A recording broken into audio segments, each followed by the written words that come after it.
अब हम लोग देखेंगे यहां पर थर्मोडायनेमिक फंक्शंस। थर्मोडायनेमिक फंक्शंस, थोड़ा ध्यान से देखना, डायनामिक फंक्शन। अभी हमने देखे थे थर्मोडायनेमिक स्टेट्स। तो थर्मोडायनेमिक फंक्शंस, बात आती है कि यहां पर ना बेसिकली दो टाइप के फंक्शंस होते हैं। आपको ये चीज मैं बता दूं, जो थर्मोडायनेमिक्स है, it is the study of bulk. ये एक बल्क की स्टडी है। It is the study of bulk. Thermodynamic is the branch of chemistry, is the branch of chemistry या साइंस बोल सकते हो क्योंकि ये फिजिक्स में भी है। Thermodynamics is the branch of chemistry और science in which we study about the bulk material। Bulk की बात करेंगे, in which transfer of energy process we learn। तो जिसमें हम ट्रांसफर ऑफ एनर्जी की बारे में देखेंगे कि किस तरीके से ट्रांसफर ऑफ एनर्जी हो रही है और क्या क्या इसके प्रोसेस हैं, किस तरीके से चलता है ये पूरा टोटल। ठीक है, लिख लिया इसको सबने। नेक्स्ट हम लोग यहां पर देखेंगे थर्मोडायनेमिक फंक्शंस। तो थर्मोडायनेमिक जो फंक्शंस है, बेसिकली ये दो टाइप के फंक्शंस होते हैं जो हमें देखने हैं। सबसे पहला देखते हैं हम लोग स्टेट फंक्शन, स्टेट फंक्शंस, और दूसरा हम लोग देखेंगे यहां पर path functions, state functions and path functions. ठीक है, तो स्टेट फंक्शन क्या होता है और पाथ फंक्शन क्या होता है, इसको देखना थोड़ा ध्यान से, क्योंकि ये जो चैप्टर है ये मोस्ट इंपॉर्टेंट चैप्टर में से एक है। ठीक है, ये मतलब आपके क्वेश्चंस आने ही आने हैं इससे, तो थोड़ा सा ध्यान से देख लें आप लोग थोड़ा। यहां पर देखो, मैं एक चीज बताऊं कि ये जो स्टेट फंक्शन की अगर मैं बात कर रहा हूं, तो यहां पर हम सिर्फ इनिशियल स्टेट और फाइनल स्टेट की बात करेंगे। ठीक है, बीच के रास्ते में हम लोग सो जाएंगे, हम बीच के रास्ते की कोई बात नहीं करेंगे कि शुरुआत में कितना था वॉल्यूम, फाइनल में कितना वॉल्यूम हुआ, ये नहीं पूछेंगे कैसे हुआ बस। तो यहां पर जो डेल्टा वी हम निकालेंगे, change in volume, that is called V2 minus V1, ऐसे निकालेंगे। तो जब हम सिर्फ इनिशियल स्टेट और फाइनल स्टेट की बात करते हैं, पाथ की बात नहीं करते हैं, तो ऐसे सिस्टम को हम लोग बोल देते हैं स्टेट फंक्शन और point function. It is also called point function. सिर्फ हम इनिशियल पॉइंट और फाइनल पॉइंट को ही देखेंगे। It is also called point function. तो लिख लेना, it is also called point function. समझे ना, पॉइंट फंक्शन। तो यहां पर लिख सकते हैं जैसे हमारा टेम्परेचर हुआ, अभी मैंने बताया डेल्टा पी, जो डेल्टा के रिस्पेक्ट में आ गया, डेल्टा पी मतलब P2 minus P1, delta we मतलब V2 माइनस V1, मतलब final state minus initial state, delta T मतलब हो गया T2 माइनस T1, है ना। तो ऐसे फंक्शंस को हम क्या बोल देंगे, स्टेट फंक्शंस बोल देंगे। कैसे होता है इसको क्या बताएंगे आप, इट ओनली डिपेंड्स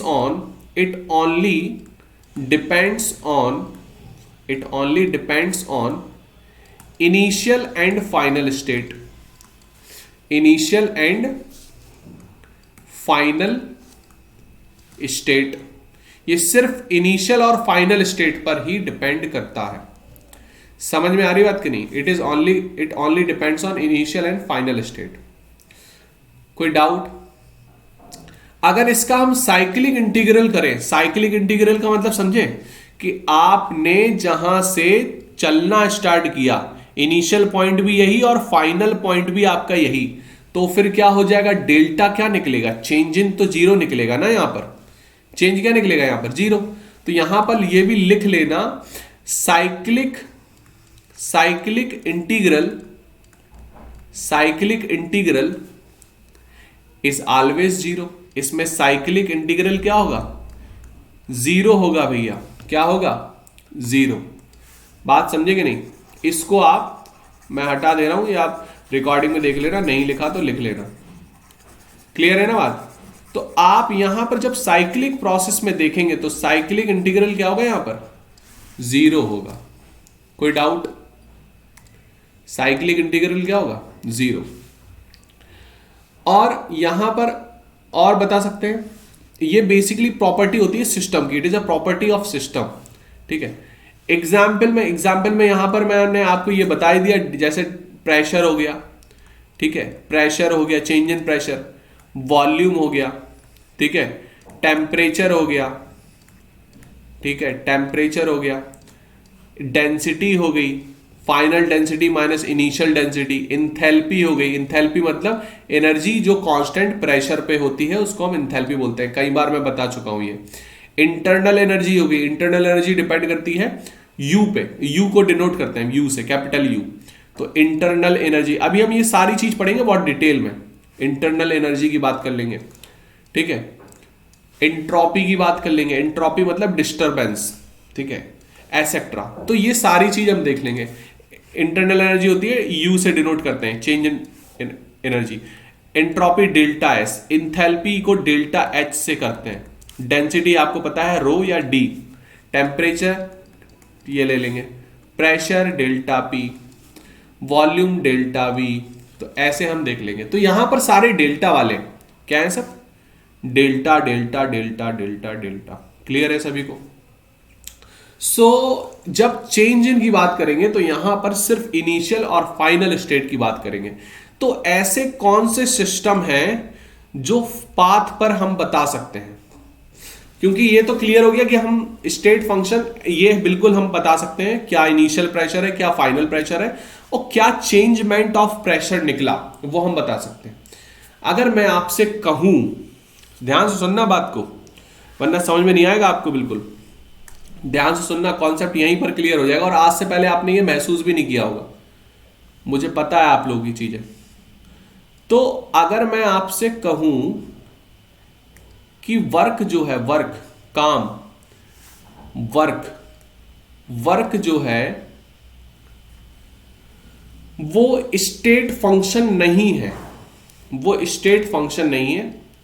वर्क क्या है, एक एनर्जी है। अगर आपके पास एनर्जी है तभी वर्क हो सकता है, आपके पास एनर्जी नहीं है तो फिर आपसे वर्क नहीं हो सकता। ठीक है ना, समझ में आ रही बात कि नहीं? आप मैट्रिक्स के नियो जो आपसे हो जाएंगे। तो आपको देखना पड़ेगा आपके सिस्टम में, आपकी बॉडी में एनर्जी है तभी आप वर्क कर सकते हैं, या कोई भी सिस्टम में अगर एनर्जी होती है तभी वो वर्क होता है। Work is a form of energy. Basically हम फॉर्म नहीं बोलेंगे इसको, हम अभी बताते हैं दोनों चीजों को। तो वर्क जो है वो एक पाथ फंक्शन है। इसको डिफाइन मैं कैसे करूं, पहले इसको समझा दूंगा आपको। फॉर एन एग्जाम्पल, मैंने एक दीवार बननी है, दीवार, या बोल दो कि मैंने आपको काम दिया कि एक पेज का ऐसे लिखें, आप एक पेज का ऐसे लिखें अपने ऊपर। ठीक है, सबसे सरल काम दे दिया मैंने, अपने ऊपर एक ऐसे लिख दें। आप आलसी है ना, आप सोचोगे मुझे तो खुद के बारे में मैं क्या तारीफ करूं, मतलब किसी और से लिखवा देता हूं। तो मैंने आपको यहां पर टाइम दिया, मैंने दिया कि आप 10 मिनट में आप अपने ऐसे लिखें 500 वर्ड्स का। ठीक है, इतना बड़ा टफ काम दे दिया मैंने। ठीक है, तो अब मैं काम देकर आपको चला गया। अब जहां पर जब आप बैठे थे तो काफी दोस्त भी थे अगल बगल आपके। मैं चला गया, मैंने कहा मैं 10 मिनट बाद देखूंगा। तो आप जब मैं 10 मिनट बाद आया, आपने वो काम कंप्लीट करके मुझे दिखा दिया, ठीक है, कंप्लीट करके आपने दिखा दिया। तो अब मैं ये कैसे मानूं कि आपने ही वो काम किया? वो जितना भी आपने लिखा वो आपका ही पूरा था, मतलब किसी का। यहां पर स्मार्ट बनने की कोशिश मत करना कि सर राइटिंग से पहचान लेना, टाइपिंग में दे दिया मैंने, ठीक है, टाइपिंग फॉर्म में कर रहे हैं आप। तो मैं कैसे मान लूं कि वो आपने ही किया काम? क्योंकि आप लोग ठहरे हो बहुत आलसी। तो इसके लिए अगर मुझे वर्क निकालना है आपका, तो मुझे जो काम, मैंने जो आपको काम दिया है, वो मैं वहीं पर बैठ के देखूं, वहीं पर बैठ के मुझे देखना पड़ेगा कि वो काम आप ही कर रहे हो या नहीं कर रहे हो। मतलब बेसिकली ये हो गया कि हम आपको इनिशियल पॉइंट जो देकर गए 10 मिनट पहले, और जो मैं 10 मिनट बाद आया, जो फाइनल पॉइंट हुआ, मैं उस पॉइंट के बेसिस पे वर्क को नहीं बता सकता। तो इसका मतलब यह है कि मैं आपको यहां पर जो भी वर्क देखूंगा वो एज अ पाथ देख पाऊंगा। जब तक पाथ पता नहीं होगा तब तक मैं वर्क को नहीं बता सकता, ना ही निकाल सकता। मुझे पूरा चीज देखनी पड़ेगी। फॉर एन एग्जाम्पल, मैंने एक कारीगर को काम दिया कि आपको वॉल बनाना है, दीवार, और मैं उसको 5,000 रुपए देकर चला गया, ठीक है। अब क्या पता वो जो कारीगर है वो 2,000 रुपए देकर किसी और से बनवा ले और 3,000 अपने पॉकेट में रखे। मैं कैसे पहचान लूं या मैं कैसे इसको निकालूं कि ये जो काम है वॉल बनाने का वो उसी ने किया, उसी कारीगर ने किया? मैं कैसे इसको निकालूं? तो मुझे अगर निकालना है तो ऑब्वियस मुझे वहीं पर बैठकर देखना पड़ेगा पूरा वर्क प्रोसेस। समझ में आ रही बात कि नहीं? तब मैं उस वर्क को निकाल पाऊंगा। तो मतलब जब तक मुझे उसका पूरा पाथ पता नहीं होगा तब तक मैं वो वर्क नहीं निकाल सकता। समझ में आ गई बात कि नहीं? यहां पर वही है कि वर्क जो है बेसिकली वो एक पाथ फंक्शन है, हम ऐसे नहीं निकाल सकते वर्क को। समझ में आ गया सबको? जल्दी डन बोले फटाफट। तो work is a path function, मतलब हम वर्क को डेल्टा W मतलब W2 माइनस W1 नहीं लिख सकते। ऐसा लिखना क्या है? पाप है। समझ में आ गई सभी को बात? बोलो भैया, जल्दी बोलो, जल्दी फटाफट, फिर हम आगे चलें। जल्दी रिप्लाई करें।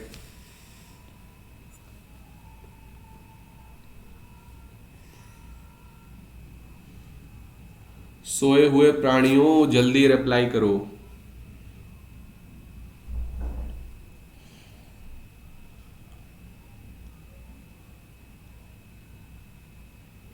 तो यहां पर जो W होगा, ये जो डेल्टा है, डेल्टा इज कॉल्ड, जो भी एक्सचेंज हो रहा है, जो चेंज है वो बिगर चेंज के लिए है ना, लार्ज डिफरेंशिएशन बोल सकते हैं।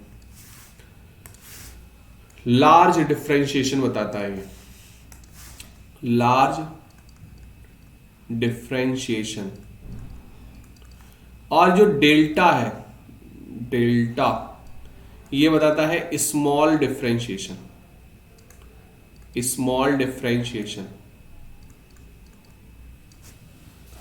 समझ में आया सभी को? बताओ, क्लियर? अभी भी सभी लोग नहीं बोल रहे हैं? सभी लोग बोले हैं, बिल्कुल सभी लोगों को बोलना पड़ेगा यहां पर। नेक्स्ट हम लोग देखते हैं, इसमें मैं आपको बता दूंगा, पहले एक चीज और देखते हैं, बात करते हैं हीट की। हीट के बारे में और आपको थोड़ा सा समझा दूं कि हीट क्या होती है। तो बेसिकली मैं अगर हीट की बात करूं तो मैंने कप लिया था, चाय तो बनाई थी मैंने, अब मैंने चाय को कप में लिया नहीं था ना अभी, तो मैंने चाय ली कप में, ठीक है। अब जब कप में मैंने चाय ली, अब मुझे ये नहीं पता कि ये चाय, मैं दूर बैठा हूं यहां पर, ठीक है,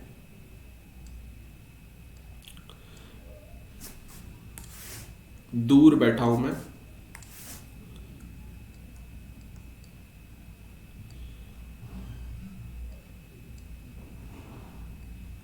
ठीक है। अब मैं देख रहा हूं दूर से, क्या मैं पता कर सकता ये चाय कितनी गर्म है या कितनी ठंडी है या इसका टेम्परेचर क्या है, ये पता कर सकता हूं मैं?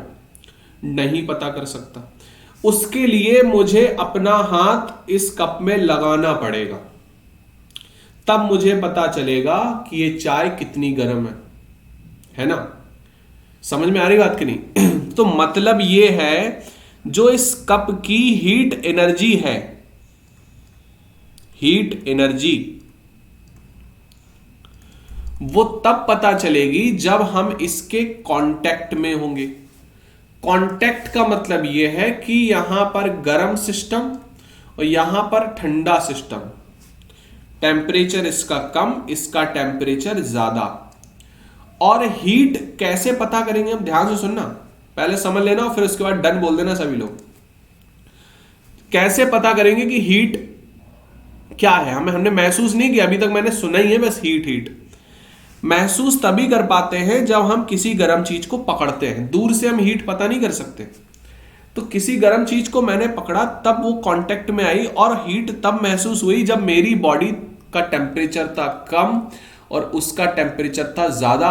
तो वहां हाई टेम्परेचर से लो टेम्परेचर पे जो फ्लो ऑफ एनर्जी है, जो फ्लो ऑफ एनर्जी है, दैट इज कॉल्ड हीट। अगर मैं तुरंत की तुरंत वो हाथ हटा लूं कप से, हीट हमें पता ही नहीं क्या होता है। मतलब यह है कि जब तक वो जो पाथ है हम बनाए रखेंगे, तब तक हमको हीट पता चलेगी। अगर मैं वो पाथ हटा देता हूं तो फिर हमको हीट पता नहीं चलेगी। और ये होगा कब तक? जब ऐसा हुआ होगा कि आपने गर्म चाय ली और आप उसको पकड़े रहे काफी टाइम तक, और वो आपको फिर नॉर्मल लगने लगी, मतलब जो आपके बॉडी का टेम्परेचर है उसी के टेम्परेचर की आपको लगने लगी। मतलब जो उसका कप का जो हीट एनर्जी है वो एक्सचेंज हो चुकी सराउंडिंग से या आपसे, तो वहां पर जो टेम्परेचर डिफरेंस है वो क्या हो चुका है, फिर इसका टेम्परेचर और इसका टेम्परेचर बराबर हो चुका। फिर क्या हो चुका? बराबर। मतलब अब कोई हीट फ्लो नहीं है। तो हीट फ्लो जो होती है वो होती है high temperature system to low temperature system, और वो पता चलता है आपको पाथ से। आप ये नहीं कह सकते कि पहले आपने देख लिया इतनी हीट थी, बाद में आपने देख लिया। हीट एक्सचेंज नहीं होता है, आपको ना उसका पाथ पता करना पड़ेगा। जब तक आप कांटेक्ट में रहोगे उसके, तभी वो आपको हीट महसूस होगी। कांटेक्ट हटा, हीट हट गई, आपको नहीं पता हीट क्या होती है। समझ में आ रही बात करी? तो heat is also a path function. तो दुनिया में यहां पर हमको सिर्फ ये चीज दिमाग में रखनी है कि सिर्फ वर्क और हीट जो है वो पाथ फंक्शन होता है, बाकी सारे स्टेट फंक्शन होते हैं। तो अब तुमको दिमाग में ज्यादा जोर डालने की जरूरत ही नहीं है। अगर कोई बोल दे कि what is path function, what is state function, तो आपको ये देखना है कि अगर वर्क है और हीट है तो ये दोनों हमारे क्या है? पाथ फंक्शन है, क्योंकि ये पाथ पे डिपेंड कर रहे हैं। डेल्टा क्यू आपने निकाला, Q is a heat here not charge. तो जो आपने Q2 माइनस Q1 निकाला, आप नहीं निकाल सकते, आप इसमें नहीं निकाल सकते Q2 माइनस Q1। बात समझ में आ रही सभी को? तो Q2 माइनस Q1 आप नहीं निकाल सकते। तो लिख सकते हैं इसमें, सभी लोग डन बोल दें एक बार।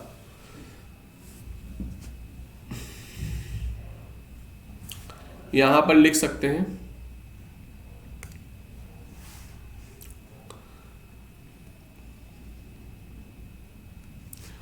path functions not depends on initial and final points. It dependent on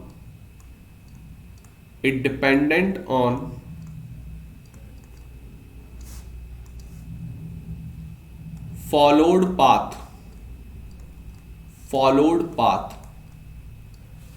cyclic integral जो होगा, अब फॉर एन एग्जाम्पल आपने इनिशियल से स्टार्ट किया और फाइनल भी आपका यही है, तो यहां पर जीरो नहीं होगा क्योंकि ये डिपेंड कर रहा है पाथ पर डिपेंड कर रहा है, तो ये पाथ इसका देखा जाएगा, इसकी जो मेहनत है वो देखी जाएगी। समझ में आ रही बात कि नहीं? तो यहां पर इसमें आ जाएगा इट्स साइक्लिक इंटीग्रल